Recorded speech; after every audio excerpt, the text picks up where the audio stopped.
All right, we want to take a check of the national gas average for regular gas.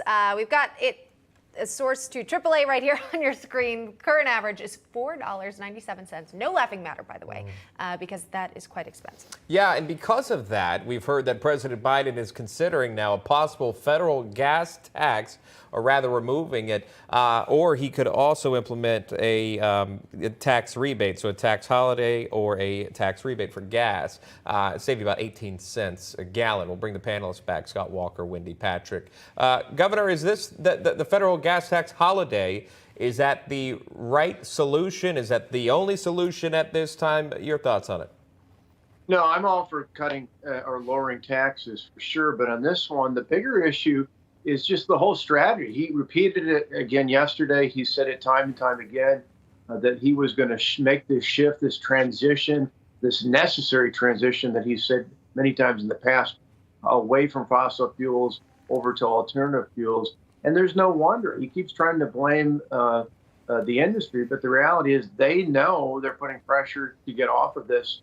And until he makes changes that get us back to the kind of energy independence that we had under President Trump, we're going to see, as Senator Cruz said, probably higher gas prices, as much as $9 or $10 a gallon. The American people need to wake up to that and push back. And that is just out of the question for a lot of folks to be able to fill up their tank when the gallon costs that much, if it gets to that point. The president was asked about this by reporters. Here's what he had to say, perhaps putting a positive spin on the price. Let's listen. My dear mother used to have an expression, out of everything lousy, something good will happen if you look hard enough for it. We have a chance here to make a fundamental turn toward renewable energy, electric vehicles. The solution, renewable energy, electric vehicles. Wendy, is that realistic right now? Not at all. And, you know, Emma, I like the right now bit, because right now is when families are planning their summer vacations. They were going to take road trips. They were going to do things that require filling up a tank of gas. Now, we already know you can't cruise because of COVID outbreaks. You can't fly because of pilot shortages, and you can't drive because of the price at the pump. So he has to come up with some practical solutions. And I say actions speak louder than words. Stop talking and actually let us see those prices begin to come down.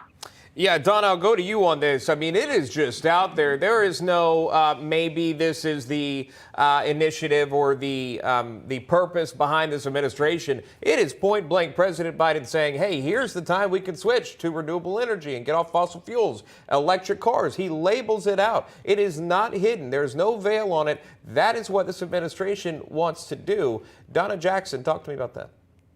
Well, listen, the market should determine what consumers buy. And the consumers have largely rejected electric vehicles and all of these items that they want to inflict on the American public. It's all about what the consumers decide.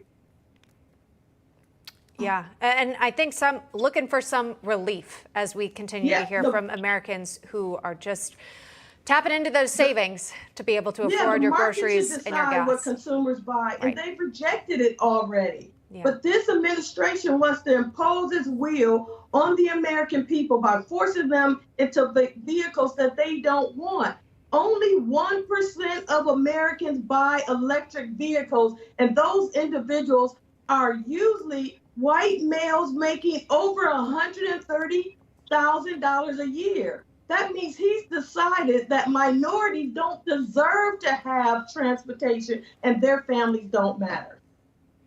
Interesting point. I mean, the cost of an electric vehicle, yeah, anywhere from $45,000 to $60,000, and that's just like you're starting. Yeah, I think Chevy makes one that is in the mid-range 30s, but again, and a congresswoman, I believe, was pointing that out, Wendy, but and you can close us out on that. But again, that's still out of touch for people. When I grew up no money, poor, dirt poor. We have to buy what you call used cars, and you get a car for $4,000 off an auto lot, and it had 145,000 miles on it. That was my first car, a '91 Toyota. I don't know why that sometimes government representatives, they miss that mark, where there are people that still can't afford what you're pitching to them, Wendy. That's so true. I think your last guest made a great point. You want to go somewhere, run. Yeah.